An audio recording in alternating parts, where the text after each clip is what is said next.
এবারের উচ্চ মাধ্যমিকের মেধা তালিকায় প্রথম স্থানাধিকারী অভিক দাস আলিপুরদুয়ার ম্যাকউইলিয়াম হাই স্কুলের ছাত্র 496 নম্বর পেয়ে প্রথম স্থানে রয়েছে।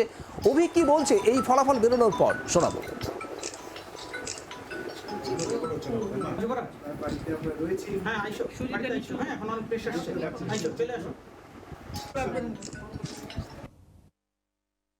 প্রথম প্রতিক্রিয়া তো খুবই আনন্দিত এবং খুবই স্যাটিসফাইড লাগছে। কত নম্বর পেলে, কতটা চেয়েছিলে এরকম? নাম্বার টোটাল পেয়েছি 496 এবং আশা করছিলাম যে এরকম মার্কসই পাবো, তো সেটা আশাটা পূর্ণ হয়, খুব ভালো লাগছে। কি মানে কতক্ষণ পড়তে, কিভাবে সাহায্য পেয়েছো?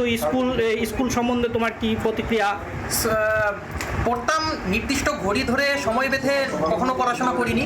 যখন ভালো লেগেছে তখন পড়াশোনা করেছি। তবে পড়াশোনাটাই আমার নেশা এবং কার্যত সারাদিনই আমি পড়াশোনা নিয়ে থাকি। তবে টোটাল যদি সময় হিসাব করা যায় তবে 8-10 ঘন্টা তো মিনিমাম হয়েই যাবে পড়াশোনায়। আর স্কুলের থেকে তো আমি সাহায্য পেয়েছি। স্কুলের শিক্ষকরা, গৃহশিক্ষকরা আমাকে যখনই কোনো ডাউট হয়েছে তখন সাহায্য করেছেন, কনসেপ্ট ক্লিয়ার করেছেন। তাদের কাছে আমি অত্যন্ত ঋণী। আশা করেছিলাম যে প্রথম 5-এর মধ্যে থাকবো, তো এখন একেবারে প্রথম স্থানাধিকারী হয়ে যাওয়াতে আমার খুবই আনন্দ লাগছে এবং নিজেকে স্যাটিসফাইড বলে মনে হচ্ছে। অভিক দাস উচ্চ মাধ্যমিকের মেধা তালিকায় প্রথম স্থানাধিকারী, তার বক্তব্য আপনারা শুনছিলেন। আলিপুরদুয়ার ম্যাকউইলিয়াম হাই স্কুলের ছাত্র 496 নম্বর পেয়ে এবারের উচ্চ মাধ্যমিকের মেধা তালিকায় প্রথম স্থানাধিকারী আলিপুরদুয়ারের অভিক দাস। অন্যদিকে দ্বিতীয় হয়েছেন নরেন্দ্রপুর রামকৃষ্ণ মিশনের ছাত্র সৌম্যদীপ সাহা। প্রথম স্থানাধিকারী অভিক দাসের পরিবার, তার বাবার বক্তব্য আপনাদের শোনাবো।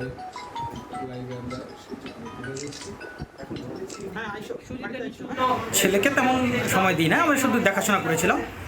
ছেলে নিজেই পড়াশোনা করতো, কয়েকজন গৃহশিক্ষক ছিলেন ওকে সাহায্য করার জন্য। কয়েকজন? হ্যাঁ, কয়েকজন ছিলেন? গৃহ সাবজেক্ট ওয়াইজ ছিলেন।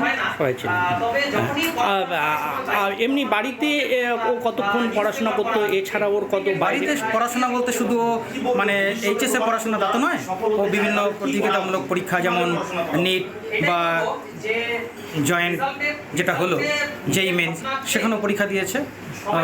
এগুলোর জন্য প্রিপারেশান নিচ্ছিল আগে থেকেই, একদম প্রথম থেকে প্রিপারেশান নিচ্ছিল। তাছাড়াও বাইরের অনেক বই পড়াশোনা করে, শুধুমাত্র কোর্সের বই না, বাইরের প্রচুর বই পড়াশোনা করে। পড়াশোনার মধ্যেই থাকে, পড়াশোনাকেই ভালোবাসে, ওর একটা প্যাশন খুব ভালো লাগে ছোটোবেলা থেকে। ও জানতে চায় নতুন কিছু, সেই জন্যই ও গবেষণা করতে চায়, অ্যাস্ট্রোফিজিক্সে গবেষণা করে ও বিজ্ঞানী হতে চায়। অভিক দাসের বাবার বক্তব্য আপনারা শুনছিলেন। আর উচ্চ মাধ্যমিকের মেধা তালিকায় দ্বিতীয় স্থান অধিকার করেছেন সৌম্যদীপ সাহা নরেন্দ্রপুর। সৌম্যদীপ সাহার বক্তব্য আপনাদের শোনাবো। পড়াশোনার বাইরে তুমি কি করো? পড়াশোনার বাইরে আমি আবৃত্তি করতে ভালোবাসি। আবৃত্তিটা আমার পেশা না হলেও আমার নেশা অবশ্যই।